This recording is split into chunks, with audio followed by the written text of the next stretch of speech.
전업주부는 양육권을 가지고 올 수 없다. 아빠는 양육권자로 절대로 지정될 수가 없다. 이거 사실일까요? 어떤 면에서는 사실이기도 하고요. 또 어떤 면에서는 완전 사실이 아닙니다. 오늘은 처음 이혼하시는 분들 양육권자가 지정이 누가 되는 건지, 아니면 법원이 어떤 사람을 양육권자로 지정을 하는지, 나는 데리고 올 수 있는 건지, 어떻게 돼야 하는 건지 그런 거 다 궁금하시잖아요. 오늘은 거기에 대해서 좀 더 깊이 있는 이야기를 나눠보도록 하겠습니다. 일단 양육자가 누구인지 이거부터 먼저 설명을 드릴게요. 양육자는 아이를 키우는 사람이에요.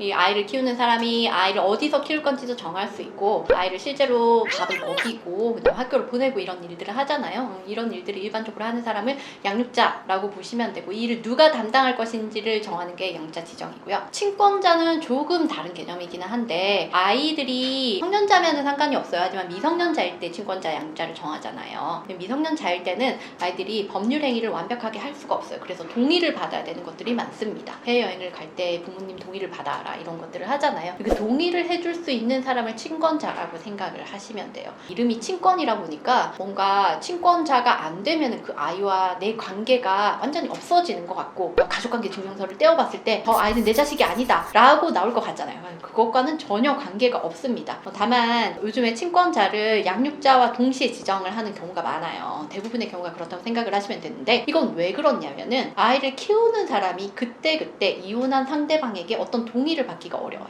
아이가 수학여행을 간다, 이번에 해외로 간다 라고 했을 때 이걸 위해서 동의를 해주세요 라고 연락을 하는데 갑자기 연락이 안 돼요. 뭐 해외 출장을 가 있을 수도 있는 거고 알 수가 없잖아요. 혹은 아이가 지금 급하게 수술을 받아야 된다, 동의를 해야 되는데 동의를 구할 수가 없어. 그래서 요즘 법원에서는 양육자 지정을 할 때 친권자 지정 동시에 해줍니다. 친권자, 양육자가 다르게 결정이 되는 경우도 있어요. 예를 들면은 친권자는 엄마 아빠 공동으로 하고, 그다음에 양육자는 엄마가 지정되고 이런 경우들이 있거든요. 근데 이거는 협의가 됐을 때 법원에서 당사자들의 의사를 존중해서 그대로 결정을 내려주거나 판단을 해주는 거예요. 그래서 부모가 공동으로 친권을 가지고 있으면서 직접 이제 아이를 키우는 사람이 양육자로 지정되는, 이렇게 합의가 좀 잘 돼가지고 그렇게 판단이 나는 경우도 있기는 합니다. 하지만 만약에 양육권자가 누가 지정되는지, 혹은 친권자가 누가 지정이 되는지 이런 부분에 있어서 다툼이 심하다라고 하면은 친권자와 양육자를 동시에 한 사람으로 지정을 해줘요.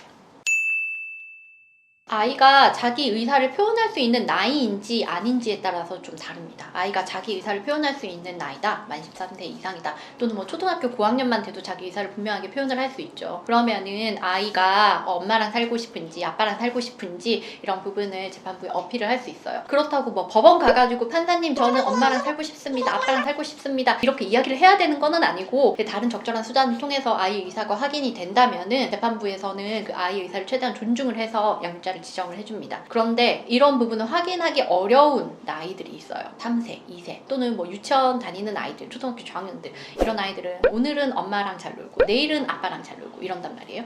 그런 아이들의 경우에는 그러면 누가 양육자로 적당한지 이 부분을 이제 법원에서 판단을 하게 되어 있어요. 근데 이거를 어떤 기준으로 판단을 하냐면, 일단 아이의 복리를 위해서 뭐가 최선인지 이걸 기준점으로 본다고 생각을 하시면 되는데요. 아이가 엄마랑 애착관계가 잘 형성이 되어 있다, 혹은 아빠 애착관계가 잘 형성이 되어 있다, 이런 부분들을 기준점으로 봐가지고 아이가 누구랑 더 잘 편하게 지내는지 이런 부분을 파악할 수 있다면은 이거를 가지고 어떤 판단을 내리게 됩니다. 그런데 이게 파악하는 게 쉽지가 않죠. 사실은 우리가 판사님이 그 가정에 가가지고 직접 같이 사는 것도 아니고 아이와 24시간 붙어가지고 이야기를 할 수 있는 것도 아니잖아요. 그래서 이제 법원에서 정하는 어떤 기준점이 되는 것들, 이런 거를 보면은 일단 아이의 나이가 어리면은 엄마가 좀 더 유리하긴 해요. 이제 처음에 아이가 태어났다라고 하면은 엄마가 육아휴직을 하거나 아니면 아예 엄마가 전업주부로 일하면서 아이를 그냥 젖먹이부터 이제 쭉 계속 키우고 기저귀도 계속 갈고 아이와 하루 종일 붙어있고 이렇잖아요. 그러면은 아이 입장에서는 엄마가 더 편할 수 있어요. 엄마랑 하루 종일 보니까. 그렇다면은 아무래도 엄마가 좀 양육권 소송에 있어서는 유리하겠죠. 그래서 아이의 나이가 어릴수록 엄마가 더 유리한 거는 사실이기는 해요. 근데 또 법원에서 또 중요하게 여기는 요소 중 하나가 양육 환경입니다. 양육 환경이 어디가 더 우월한지가 아니고 아이의 양육 환경에 변화를 주는지예요. 그렇기 때문에 때문에 소송을 하는 동안, 보통 소송이 뭐 1년, 2년, 뭐 길면 3년도 가거든요. 소송을 하는 동안 누가 아이를 양육하고 있는지 이 부분도 굉장히 중요한 요소입니다. 그래서 제가 뭐 담당했었던 사건들 중에서도 양육권에 대한 다툼이 심하고 아이 아빠가 양육자로 지정되는 경우에는 대부분 소송 중에 아이 아빠가 아이를 양육하고 그로써 애착관계도 더 강하게 형성을 하고 아이가 이제 아이의 양육을 보조해주는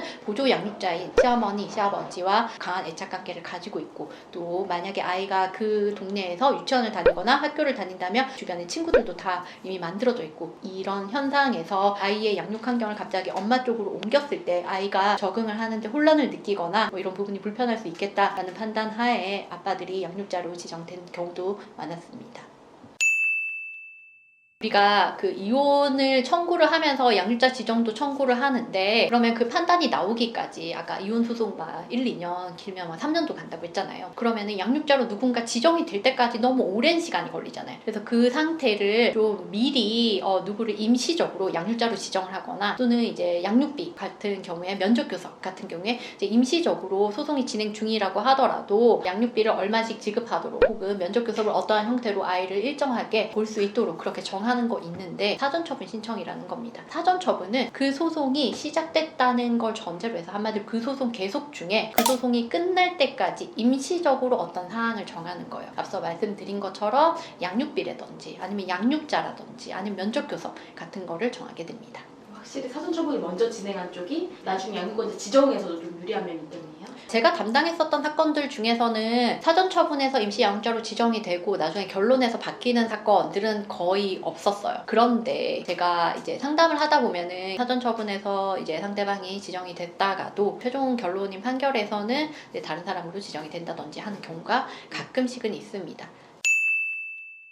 우리가 알고 있는 양육환경조사라든지 아니면 심리검사라든지 이런 게 필수적으로 늘상 들어가는 건 아니고요. 필요성에 따라서 변호사가 요청을 하거나 하면은 이제 그게 들어갈 수도 있는 거고 안 들어갈 수도 있는 거고, 가사조사 과정에서 아이를 직접 가사조사관이 대면을 하는 절차가 있는 경우도 있고 없는 경우도 있고 합니다. 전업주부분들이 본인이 이제 소득이 없는데 아이 양육권을 가지고 올 수 있는지, 본인이 양육자로 지정이 될 수 있는지 의문을 많이 가지세요. 그리고 거기에 대해서 굉장히 자신 없어 하시고 많이 걱정을 하시는데, 소득도 중요합니다. 소득도 중요한데 사실 아이 키우는데 소득이 가장 중요한 건 아니에요. 또 어차피 양육자로 지정이 되면은 비양육자로부터 양육비도 받잖아요. 우리가 어느 정도 이제 친정이 좀 도움을 줘가지고 우리가 소득을 활동을 할 수 있도록 친정 부모님이 보조 양육자로서 뭔가 도와주신다. 그다음 우리가 지금부터 좀 늦었지만 지금부터라도 소득 활동을 통해서 뭔가를 하겠다, 이런 모습을 재판 중에 보여줄 수 있어요. 그러면은 이혼 소송을 시작할 때는 비록 이제 경제적으로 아이를 키우기에 부적당하다라고 보일 수도 있을지언정, 이제 소송 중에 그런 부분을 충분히 보완을 해가지고 아이를 키우기 적당한 환경을 마련을 하고 소득도 어느 정도 이제 올려서 진행을 할 수 있어요. 저쪽에 소득이 더 많고 내가 소득이 더 적다라든지, 지금까지 전업주부로 살아서 내가 소득이 없었는데 이걸 어떻게 아이 양육자로 지정될 수 있느냐라고 의문을 품으신다면 소송 중에 어떻게든 해결 방안이 있으니까 너무 거기에 대해서는 염려하지 마시고 담당하시는 변호사님이랑 잘 상의를 해가지고 진행을 하시면 되겠습니다. 그러면 전업주부 외에도 이제 내가 양육권을 가져오고 불리하다라고 생각하는 게 아빠분들이 굉장히 많으실 것 같아요. 정말 아빠분들이 양육권을 가져오시는 데 있어서 불리한 점이 좀 있으실까요? 아이가 어릴 때는 엄마한테 유리한 측면이 확실하게 있어요. 아이가 어느 정도 의사 표현을 할 수 있다, 나는 아빠랑 살고 싶어요 라고 이야기를 한다 라고 하면은 이제 아빠분들도 이제 자신감을 가지고 아이의 양육권을 가지고 오겠다 강하게 주장을 해가지고 아이 양육권 확보하실 수 있고요. 제가 했었던 케이스 중에서 아빠가 양육자로 지정된 케이스들이 꽤 있었어요. 네, 그런 케이스들은 아이가 어리기는 했는데 이혼 소송을 진행하는 중에 아빠가 임시 양육자로 지정이 되고 아빠가 키웠었어요. 그 상태에서 이제 2년이 지나고 나니까 아이가 그 환경에 적응이 되어 있고, 아이가 아빠의 어머니, 할머니와 가장 애착관계가 강하고 주변에 이제 친구들도 많이 있고 또래 집단 형성해 있고 이런 상황이었고, 그러니까 이제 다른 지역에 살고 있는 혹은 좀 뭐 가까운 지역에 있다고 하더라도 아직 양육 환경이나 이런 부분에서 좀 미비했었던 엄마가 양육권을 다퉜지만은 이제 우리가 양육권 방어를 해냈었던 그런 사건이었습니다. 이혼 소송에서 우리가 다툴 부분이 많아요. 위자료를 다툴 수도 있고 이제 재산 분할 관련해서 다투고 아이와 떨어지는 걸 견디기 너무 어려워해서 굉장히 격렬하게 다투십니다. 그런데 이혼 소송에서 아이의 양육자 지정 관련해서는 사실은 합의되는 게 가장 좋아요. 물론 키우지 못하면 아쉬움이 굉장히 클 거예요. 그걸 보완하기 위해서 합의는 하되 일반적으로 법원에서 인정해주는 2주에 한 번 1박 2일 면접교섭권 이 부분을 좀 확장해서 면접교섭을 그것보다 더 많이 보장을 해주도록 합의를 한다든지 아이를 원하면은 언제든지 뭐 좀 볼 수 있고 그리고 뭐 방학 때나 아니면 요럴 때는 좀 면접 교섭을 길게 할 수 있는다든지 그런 식으로 보완을 해서 아이가 누구 한 명의 아래에서 자라는 게 아니라 비록 이혼 가정이지만 엄마랑도 아빠랑도 함께 살 수 있는 그런 환경을 조성해 주는 게 가장 좋다고 생각을 합니다.